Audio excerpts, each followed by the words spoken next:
একটা realistic idea যে রুটিনটা আমাদের এখানে কেমন হয়।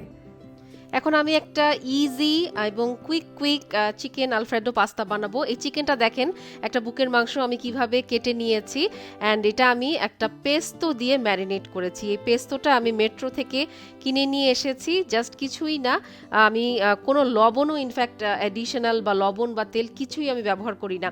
এয়ার ফ্রায়ারে আমি যখনই কোনো কিছু ফ্রাই করি আমি কখনো এক্সট্রা তেল ব্যবহার করি না, then otherwise what is the point of using the air fryer. আর এই যে এই পেস্তো, এই বোতলটা আমি ব্যবহার করেছি, এটাতে কোনো গার্লিক নাই, তবে এখানে পাইন নাটস আছে, তারপরে বেজিল লিভস আছে।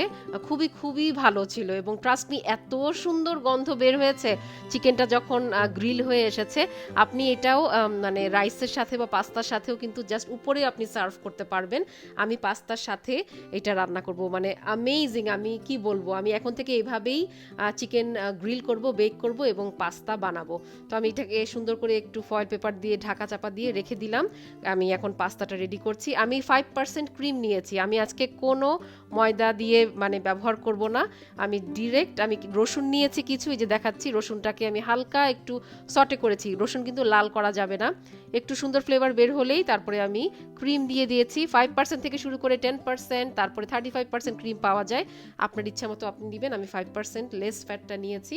এরপরে আমি কিছু চিলি ফ্লেক্স দিয়েছি, কোনো অরিগ্যানো দেই নাই, কারণ অলরেডি এটা পেস্তো দিয়ে ম্যারিনেট করা, তো সুন্দর ফ্লেভার চলে আসবে। তো চিকেনটাকে আমি এভাবে ছোট ছোট করে কেটে নিচ্ছি, একটু চাঙ্ক সাইজ করে। আমি এরপরে পাস্তার সাথে এগুলো মিক্স করব। এত ইজি একটা রেসিপি, লেস দেন 20 মিনিটস।